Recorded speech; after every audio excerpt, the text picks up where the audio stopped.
রাত দিন 24 ঘন্টা। জি হ্যাঁ ভাই, আসিতেছে, অথবা অমুক ভাই তমুক ভাই, ভোট চাই ভোট চাই, ভোট দেবেন না যারে তারে, তাহলে উন্নয়নের জন্য ঘুরতে হবে দাঁড়ে দাঁড়ে। কত ডায়লগ, মানে আমার 1-150 ডায়লগ মুখস্থই আছে। কি বলবো, নির্বাচনের সময় আমার কাছে অনেক ধরনের স্ক্রিপ্ট আসতো, মানে এমন এমন নাম আসতো 10,000 টাকা পর্যন্ত বলছে যে একটা ভয়েস দিয়ে দেন। শুধু নাম হইলো ডন মিয়া, ও লিখে দিয়েছে ডন মিয়া। তো আমি বলছি এই স্ক্রিপ্ট আমি পড়বো না, কথা বুঝেন নাই। তাই স্ট্রেট কাট বললাম, ফ্রি মাইন্ডে, মানে if you don't mind everybody, সারা বাংলাদেশে যারা যে যেখান থেকেই দেখছেন, আমি কিন্তু ফানি করে বলছি, এটা ক্ষমা করবেন। এই বিষয়টা আমাকে দিয়েছিল, তো অনেক স্টুডিওর মালিকরাও হাসছে, অনেক মেয়ে আর্টিস্ট তো ভয়েস দিবেই না। উত্তরাঞ্চল থেকে একটা স্ক্রিপ্ট আসছিল, লাস্টে বলছে আমাকে 10,000 টাকা দিব ভাই, খালি জি হ্যাঁ ভাই করে দেন। আমি বললাম না, এই নাম আমি উচ্চারণ করব না, মানে এরকম হয়ে যায়। আমার নাম আরিফুল ইসলাম কাজল, সারা বাংলাদেশের সবাই জানে, ধারাভাষ্যকার আরিফুল ইসলাম কাজল। জি হ্যাঁ ভাই এক কণ্ঠ দিলেই সবাই বুঝতে পারে। আসলে আমি ভয়েস আর্টিস্ট হব না, বিগত 26 বছর যাবৎ ভয়েস আর্টিস্ট। আমার গুরু হচ্ছে শ্রদ্ধাভাজন গুরু মাজহারুল ইসলাম, উনাকে আমরা অনুসরণ করি। উনার অনেক ছাত্র ছাত্রী আছে, সব জায়গায় আমি বলি যে আমাদের গুরু হচ্ছে মাজহারুল ইসলাম। উনার কণ্ঠ শুনেই আমাদের এই বিজ্ঞাপন নির্মাতা অথবা বিজ্ঞাপন ভয়েস আর্টিস্ট হওয়া, বিজ্ঞাপনে কণ্ঠ দেওয়া, এটা ওনার থেকে আমাদের সর্বপ্রথম মানে উৎসাহ, আমরা প্রেরণা পেয়েছি। 88 সালের বন্যায় one band radio, Jewel flower radio, ওই রেডিও দিয়ে শুনতাম তুজাম্মেল হক বকুল পরিচালিত, এইরকম শুনতাম। তখন আমার এক ভাতিজা,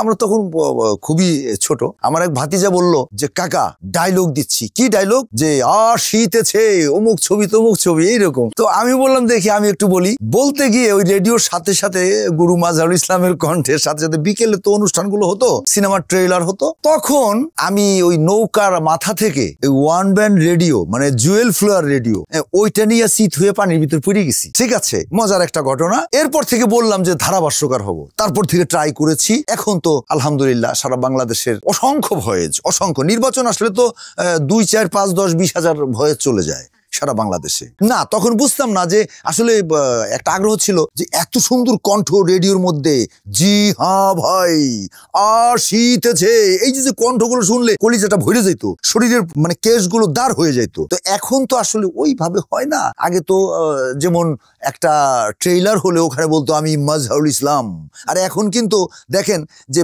বিজ্ঞাপন আমাদের হাজার হাজার যাচ্ছে, ভয়েস যাচ্ছে, কিন্তু কেউ বলে না যে কাজল ভাই বলে দিয়েন যে সবার বিনোদন বন্ধু আমি আরিফুল ইসলাম কাজল, নামটা বলে দিয়েন। মানে এই ভাষ্যকারের নামটা উজ্জ্বল রাখতে চায়, যার জন্য বোঝা যায় না কে ভয়েস দিচ্ছে, আসলে মাজহারুল ইসলামই দিচ্ছে নাকি আরিফুল ইসলাম কাজল দিচ্ছে, এই ধরনের কিছু বোঝা যায় না। তবে বর্তমানে বিগত 10 বছর হলো সর্বাধিক মানে নির্বাচন থেকে শুরু করে আপনার মসজিদ, মাদ্রাসা, ভর্তি, কলেজ, বিশ্ববিদ্যালয়, গির্জা, বিএনপির ভয়েস বলেন, আওয়ামী লীগের ভয়েস বলেন, জাতীয় পার্টির ভয়েস বলেন, জামাত ইসলামের, মানে যত ভয়েস আছে অন্তত মানে আমার কাছে বেশি আসে। তো আমরা তো আসলে ভয়েস আর্টিস্ট, আমাদের তো আর কোনো দল নাই, যার জন্য আমরা নিরপেক্ষভাবে সবার কাজই করে দিই। 92 সালে যখন ঢাকায় চলে আসি, আসার পরে হঠাৎ করে অতীতের কথাই মনে পড়ে গেল। ফিতার মধ্যে আগে কৌতুক বাস্ত, তো দাউদ পণ্ডিত নামে একজন লোক ছিল এবং কৌতুকের মিসির আলী আমার এক বন্ধু, উনারা ছিল। তো ওই জুরাইনে আসলাম, মিসির আলীর সাথে কথাবার্তা বলে দাউদ পণ্ডিতের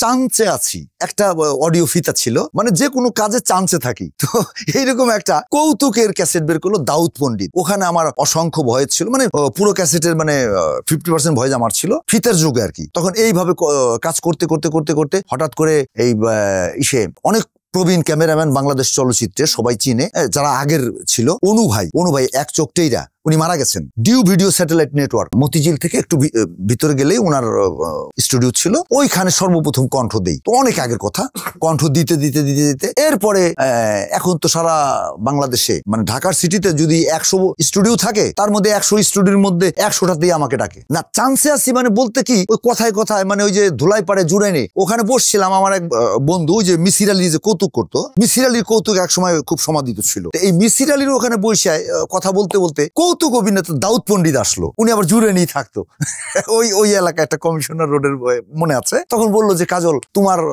একটু লাগবে, মানে তখন তো এক জায়গায় বসলে আমরা জি হ্যাঁ ভাই অমুক তমুক নিজেকে হাইলাইট করার চেষ্টা করতাম। তো এভাবেই এগিয়ে গেছি। এখন ইনশাল্লাহ অনেক ছবির ট্রেলার আমার কণ্ঠে গেছে, এটা আমি কোনো হিসাব রাখি নাই। না, এখন তো দেখা গেল কি যে আপনি সাক্ষাৎকার নেওয়ার জন্য আমাকে ফোন করেছেন, আমি সাক্ষাৎকার দেবো, কিন্তু মনে হলো কি যে কে আসবে, কোথা থেকে আসবে। কিন্তু যখন নাকি শুনলাম যে আপনাদের অনলাইন প্ল্যাটফর্ম যেটা চলতি সবার কাছে জানলাম। আমার ছোট ভাই ব্রাদার যারা আছে, এই দেখো তো গুগলে সার্চ দাও এটা কি মিডিয়া, দেখা গেল যে বললো যে না ভাই আপনি সাক্ষাৎকার দিতে পারেন, রাজি হয়ে গেলাম। এরকম তো আসলে বিষয়টা হলো কি যে বিনোদন প্রিয় যারা আছেন, আমরা তো একজন আরেকজনকে হাইলাইটস করতে চাই না, একজন আরেকজনকে টানতে চাই না। আমরা মনে করি যে একজন উঠে যাচ্ছে, একটা প্রতিভা উঠে যাচ্ছে, একজন সঙ্গীত শিল্পী উঠে যাচ্ছে, এখানে কিভাবে তাকে টেনে নিচে নামানো যায়, এই ধরনের সিলেন্স টেন্ডেন্সি আমাদের মধ্যে থাকে। কিন্তু এগুলি ঠিক না। আমার কথা হলো যে আমি কিন্তু সবসময় যে কোনো শিল্পী কলা কুশলী যারা আছেন, গানের শিল্পী অথবা আমাদের ভয়েস আর্টিস্ট, আমি সবসময় উৎসাহ প্রদান করি যে আপনারাও করেন আমার মতো, অথবা আমাদের মতো একজন শিল্পী হন, গানের শিল্পী হন, ভয়েস আর্টিস্ট হন,